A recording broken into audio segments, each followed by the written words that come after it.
तो question answer करने वाले हैं बिहार कृषि एवं वन्य संसाधन के क्वेश्चन आंसर हैं, जिसका ऑब्जेक्टिव मिलाकर के 13वां क्वेश्चन है। बिहार में धान के फसल के लिए उपयुक्त भौगोलिक दशाओं का उल्लेख करें। तापमान कैसा होना चाहिए बाबू? बोते समय तो 20 डिग्री सेल्सियस से 22 डिग्री सेल्सियस। पकते समय होना चाहिए 27 डिग्री सेल्सियस। कितना? 27 डिग्री। और वर्षा कितना होना चाहिए बाबू? 100 सेंटीमीटर से 200 सेंटीमीटर के बीच वर्षा होना चाहिए। ठीक है। और मिट्टी कैसा होना चाहिए बाबू? अत्यधिक नमी वाला होना चाहिए और जल और मिट्टी गहरी चिकनी होना चाहिए। क्यों? क्योंकि धान के लिए उपयुक्त मिट्टी जो होता है वो जल और मिट्टी भी होता है। श्रम, धान की रोपाई और कटाई के लिए पर्याप्त सस्ते मजदूर की आवश्यकता है। बिहार में दलहन के उत्पादन एवं वितरण का संक्षिप्त विवरण प्रस्तुत कीजिए। आंसर, मुख्य फसलें बिहार में चना, मसूर, खेसारी, मटर, मूंग और अरहर मुख्य दलहन फसलें हैं। दलहन का मतलब जिससे दाल निकाला जाता है, और दाल में क्या पाया जाता है? प्रोटीन पाया जाता है। क्या पाया जाता है? प्रोटीन पाया जाता है। उत्पादन, राज्य के कुल कृषि क्षेत्र का एक बड़े हिस्से पर दाल उगाई जाती है। प्रमुख क्षेत्र पटना, भोजपुर, औरंगाबाद, नालंदा, कैमूर और गंगा के तटीय क्षेत्र प्रमुख उत्पादन जिला है। उसके बाद महत्व, ये मिट्टी का नाइट्रोजन क्षमता को प्राकृतिक रूप से बढ़ाती है।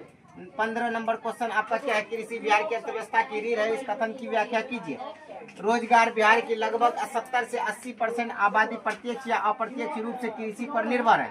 घरेलू उत्पादन, राज्य के सकल घरेलू उत्पादन GSDP में कृषि क्षेत्र का बहुत बड़ा योगदान है। उद्योग, राज्य के प्रमुख उद्योग जैसे चीनी, जूट और चावल मिलें कच्चे माल के लिए कृषि पर निर्भर है। भोजन, यह राज्य की विशाल जनसंख्या का रखरखाव और सुरक्षा प्रदान करती है। नदी घाटी परियोजनाओं के मुख्य उद्देश्यों को लिखें। नदी घाटी परियोजना के मुख्य उद्देश्य यह है: बाढ़ नियंत्रण, बांध बनाकर नदियों के अतिरिक्त पानी को नियंत्रण करना।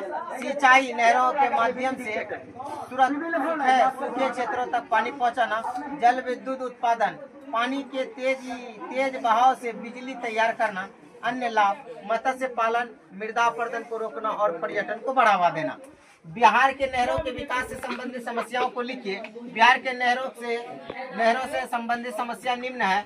नंबर 1, गाद में क्या है कि नहरों के तली में गाद या कीचड़ और बालू जमा होने से पानी का बहाव रुकना। उसके बाद फिर पानी की बर्बादी, नहरों के कच्चे होने के कारण रिसाव और पानी का बेकार बहना असमान वितरण है। फिर उसके बाद असामान्य वितरण यानी कि कुछ क्षेत्रों में पानी की अधिक से अधिक जल जमा होना और कुछ क्षेत्रों में सूखा रह जाना। नंबर 4, रखरखाव की कमी समस्या, समय पर नहरों की सफाई पर समस्या होना, यानी समय समय पर इसका सफाई नहीं होता।